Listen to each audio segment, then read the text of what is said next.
je le suis, parce que je pense que on a atteint un niveau où il faut vraiment regarder les choses en face et trouver des solutions. Pour moi, la prostitution, c'est pas la liberté de disposer de son corps, parce que 90% des prostituées dans notre pays sont des femmes qui sont victimes de la traite humaine, et que donc il faut une solution à la traite humaine, et que la façon de la combattre, c'est maintenant de s'attaquer aux clients de la prostitution, d'arrêter de criminaliser les prostituées. On a progressé sur ce plan-là, mais de s'attaquer vraiment aux clients. Donc c'est pas une posture morale, mais c'est vraiment une protection des femmes les plus fragiles.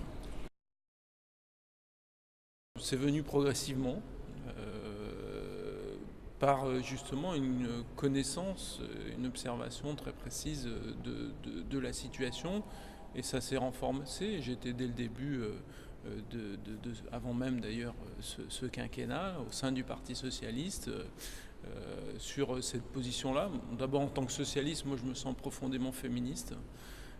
Je considère que ça fait partie des valeurs cardinales du socialisme que d'être féministe. Donc j'ai toujours défendu, à la fois dans ma vie personnelle, mais aussi dans mes combats politiques, l'égalité entre les femmes et les hommes. J'ai été rapporteur d'un certain nombre de lois dans ce quinquennat, et à chaque fois j'ai essayé de faire progresser l'égalité, notamment professionnelle, puisque je m'occupe beaucoup des questions d'emploi, et de faire que non seulement à poste égal il y a un salaire égal, ce qui a progressé, mais surtout que les carrières soient des femmes et des hommes soient identiques, ce qui est beaucoup plus compliqué. Par exemple, j'ai porté des amendements pour pénaliser les entreprises qui n'offrent pas les mêmes carrières aux femmes et aux hommes. La question de l'abolition, que j'ai portée au sein du Parti socialiste auprès de Martine Aubry, puisque j'étais son directeur de cabinet, qu'on a inscrite dans les projets socialistes dès 2011.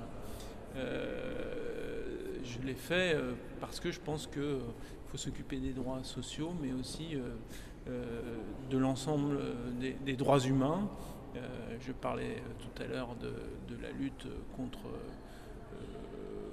contre la traite humaine, parce que pour moi, c'est l'objectif numéro 1 de cette loi, c'est d'essayer de combattre cette traite humaine. On le fait depuis des années à travers les réseaux de proxénétisme, mais il faut s'attaquer aussi aux clients. Et puis je trouve aussi, et les débats parlementaires l'ont montré, c'est que à travers cette question de la prostitution, on voit quand même un certain rapport des hommes au corps de la femme qui est en jeu. Donc, je disais que ce n'est pas une posture morale pour moi, au sens où je suis assez attaché aux libertés, mais en même temps que pour les hommes, il y a aussi cette pédagogie qui soit faite, qui est que le corps de la femme doit être respecté, que c'est pas un objet de consommation. Je crois que c'est aussi important de le dire à cette occasion-là.